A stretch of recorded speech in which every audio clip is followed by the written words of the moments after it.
Welcome to a London-centric ResoLex Radar Talks. Today we're delighted to have with us Alan Kirk, the Head of Commercial for Capital Delivery for Transport for London. Alan, welcome. I'd like to explore with you, if I may, for a start, are there more things that you think clients can do to achieve the desired value through collaborative working around project delivery? Yes, absolutely, I think there is. It really starts right at the beginning of a project or programme, and really the client needs to define what value means in its terms, particularly thinking about outcomes, and then it's how you then structure the project or programme in a way where that is the golden thread that runs right the way through the project and programme, and how that is then communicated out to the supply chain. And at each of the stages there's an opportunity for that to become disconnected from the way that, for example, the supply chain is structured. So how do you communicate that value through right the way down to the lower levels, whether lower levels is quite the right term, since they're the people who are actually doing the work on site and determine ultimately the quality of the work that's being done, so possibly the highest levels of the supply chain. And equally, how the client listens to what value means in the supply chain's terms, because unless you get the meeting of minds there and the ability to link value from a client perspective and value from a supply chain perspective, you're going to get friction, and friction will tend to result in poorer value in terms of the outcome. And for major infrastructure projects, one of the big challenges is how do you keep communicating and keep being able to adapt to potential changes in those outcomes. Clearly, if you're talking about a project or programme which is spanning over multiple years, the potential for the client's need to change over that time is quite significant, and the ability to avoid having something frozen in time where what you eventually deliver isn't delivering the outcome that the client needs at the point of delivery, as opposed to what it thought it needed at the beginning of the process. Equally, I think there's a question about whether the collaboration is looked at holistically. Quite often I think there's a desire to look down the supply chain and look for collaborative behaviours and do behavioural analysis through the procurement process, but not enough focus in terms of looking in the mirror and looking at the behaviours on the client side, because for collaboration to work it needs to be led by the client.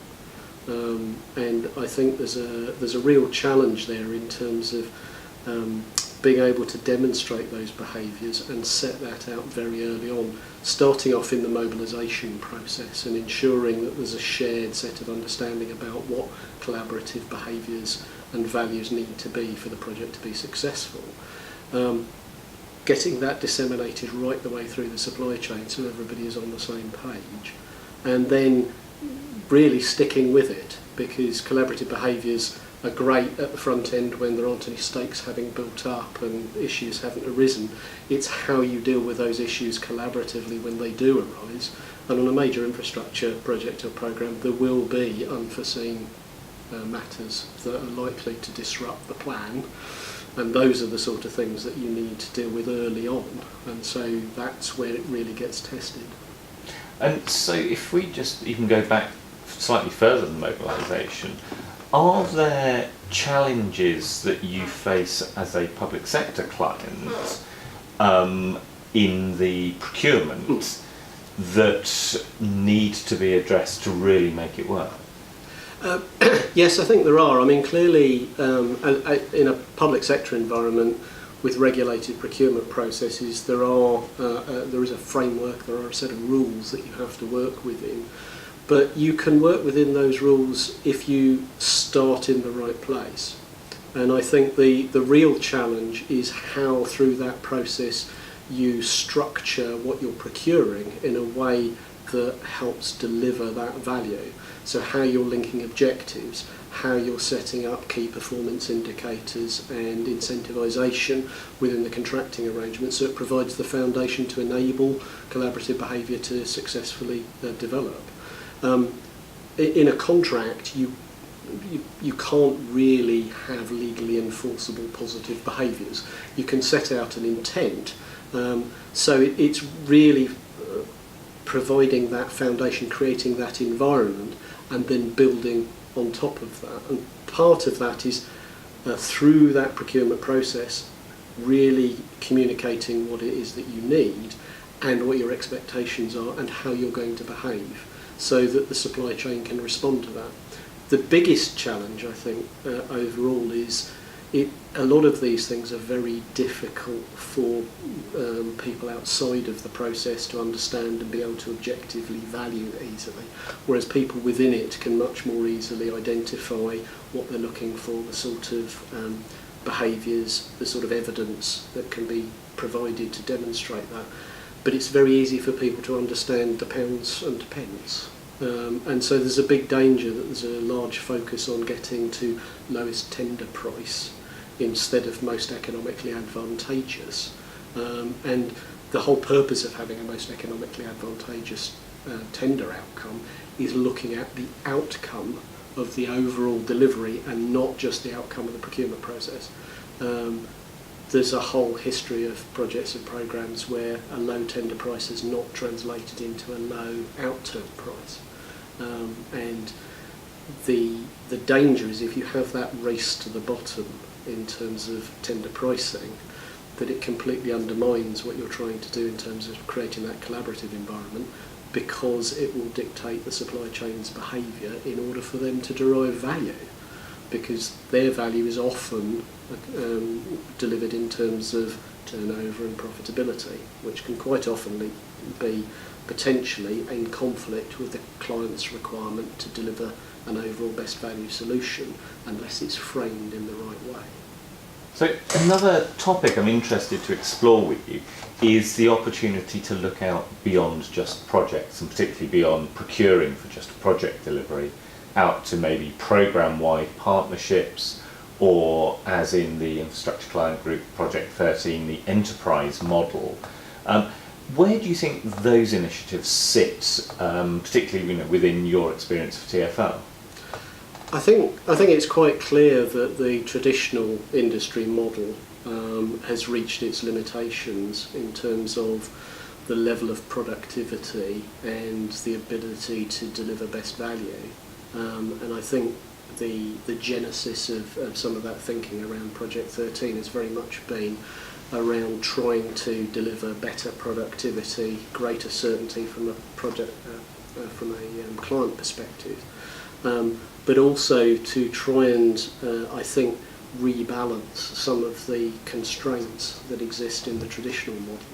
I think the challenge that's I think presented there is how to structure those in the right way so that it's transparently delivering better value from a public sector perspective, whilst restructuring it in such a way that you can get better aligned allocation or attitude and approach to risk. Traditionally, I think there's been a reticence on the part of client bodies to retain too much risk and try to pass that down to the supply chain. And particularly in an infrastructure environment, you're looking at a space which is of a very large scale and quite a high level of complexity. And that means managing risk is really challenging in that environment, whoever is the lead party for that. And the traditional model doesn't really recognise a proper business model for the supply chain to accept large portions of high-scale risk. And then in a complex environment, the ability to maintain that risk transfer tends to become compromised. So you end up in a position where you present a risk transfer arrangement, which then results actually in risk migrating back to the client in any event. So I think it's interesting to try and explore some of the different models. Clearly there's a desire on the part of the supply chain to change some of the dynamics, to give them an opportunity to revisit business cases for investment and restructuring of how they go about doing the delivery. But the starting point for that has to be from the client's perspective. Client organisations are in control of the structuring of the project or programme. The challenge sitting around that, of course, in a public sector environment is the stability of the funding environment, the political environment that sits around it, to be able to give that certainty and continuity relating to, you know, a pipeline of activity, and to structure those things in such a way where there's an intelligent approach to risk, such that the risk gets managed and mitigated as early as possible in a collaborative way, and that you get a win-win outcome in terms of the value delivery and the outcomes that the client's looking for. And it will take some time, I think, for the new models to become adopted, largely because they are new, and new involves risk in itself. People are unsure about them. There's a lot of challenges, I think, in taking a very high-level approach which looks good on the face of it and translating it into something that actually delivers the intent on the ground. And that's going to require a lot of investment of time and effort. And it's also going to need, I think, an openness to tolerance of error in that translation. That, I think, is going to be one of the biggest problems going forward, because we're not going to get those sort of things right first time round, and there needs to be an expansion of the comfort zone, I suppose, in terms of experimenting with different models and learning from them, and that is going to happen over time, but it's got to be led by the client bodies. I think if the client bodies don't adopt new models, then we will see a continuing plateauing of productivity, and this unacceptable uncertainty in relation to the outcomes on major programs. Which is the right model? Is Project 13 the right approach? I don't know. I think time will tell. But we need, I think, some of the client bodies to really take that on board and be prepared for it not to work perfectly first time out of the gate. I'm quite sure if you go back and look at the history of different models that have been tried in the traditional environment, they haven't always worked. And indeed, some models have a fairly patchy history in terms of success, depending on how you measure it. So I think somebody needs to be brave in that space and lead the way, and I think at that point it'll start to help expand the comfort zone for other client bodies going forward. And it's a question about who has the headroom within their funding environment to be able to subsidise that investment, that experiment in adoption of a different model. To achieve the sort of change that you're talking about and to deliver the value that you want to get to, do you think, are there specific skills and competencies that we need to look at developing both within the client sphere and within the supply chain sphere? Yes, I think so. I think it's quite a significant challenge for the industry as a whole. I think there's been a very big focus on technical skills, looking at people's technical competency, and whilst that's absolutely critical in terms of being able to deliver, I think there are two aspects of that which I think are the areas that need looking at. Number one is, if you look at the impact of technology on project and programme delivery, those technical skills are the ones which are most vulnerable to the impact of machine learning and artificial intelligence. And secondly, anybody who's worked around the project and programme environment will tell you that it's all about people. And we tend to classify technical skills as hard skills and people skills as soft skills. And that comes with a little bit of baggage. I think people think that soft skills are fluffy and they're not terribly precise or specific. And I think what we actually need to do is focus a lot more effort on those traditionally labelled soft skills and try and give them some of the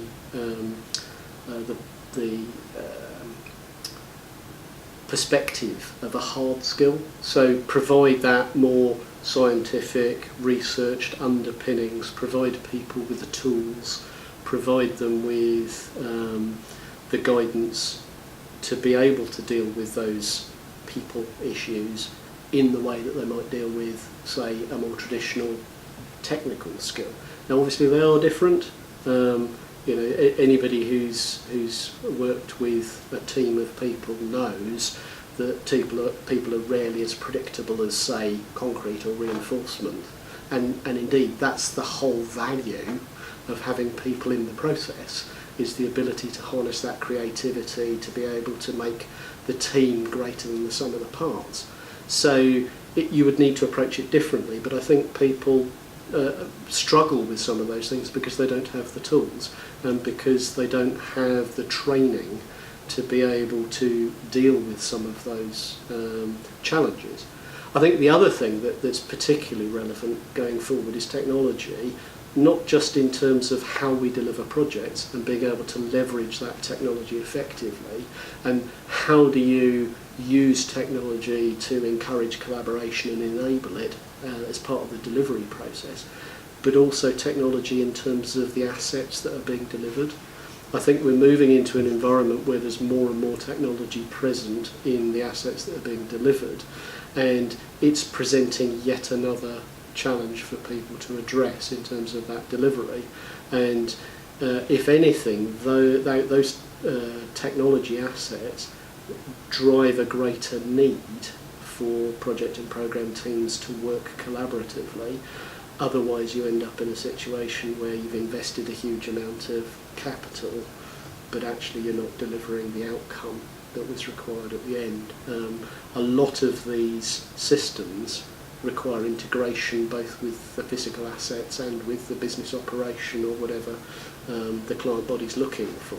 And so they're driving a greater need for more integration and collaboration right across the project team, from the client through the supply chain.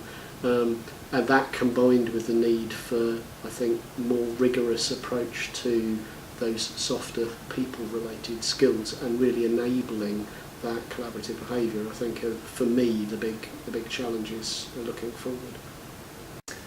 Alan, thank you very much. From what you've said there, it sounds as though more focus on outcomes from the client's point of view, particularly when procuring projects.